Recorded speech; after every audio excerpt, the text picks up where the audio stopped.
नमस्कार, मी दीपिकाज रेसिपीमध्ये तुमचे मनापासून स्वागत आहे। आज बनवूयात कोशिंबीर। त्यासाठी इथे मी एक काकडी घेतली आहे, सोलून बारीक चिरून घेतली आहे। त्यानंतर एक कांदा घेतला आहे बारीक चिरून, एक टोमॅटो बारीक चिरून घेतला आहे,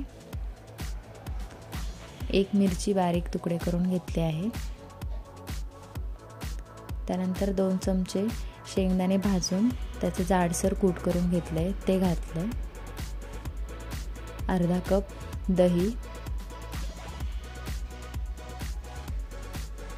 चवीनुसार मीठ, इथे मी सैंधव मीठ वापरलं आहे, अर्धा चमचा साखर। आता सर्व व्यवस्थित मिक्स करून घ्यायचं आहे।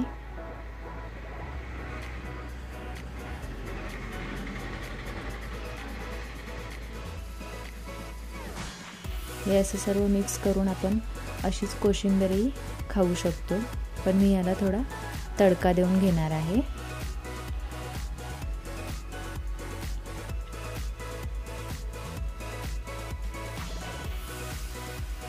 त्यासाठी इथे मी एक पातेलं गरम करायला ठेवलं आहे आणि 1 चमचा तेल घालून घेतला आहे।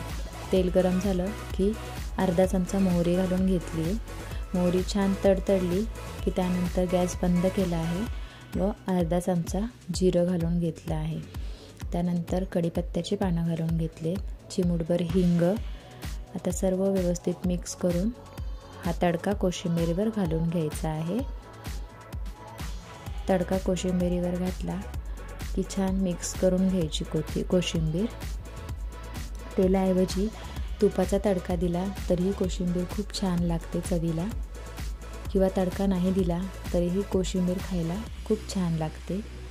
तुम्हाला जर माझा हा व्हिडिओ आवडला असेल तर व्हिडिओला लाईक करा व माझ्या चॅनलला सबस्क्राईब करा। व्हिडिओ पाहिल्याबद्दल धन्यवाद।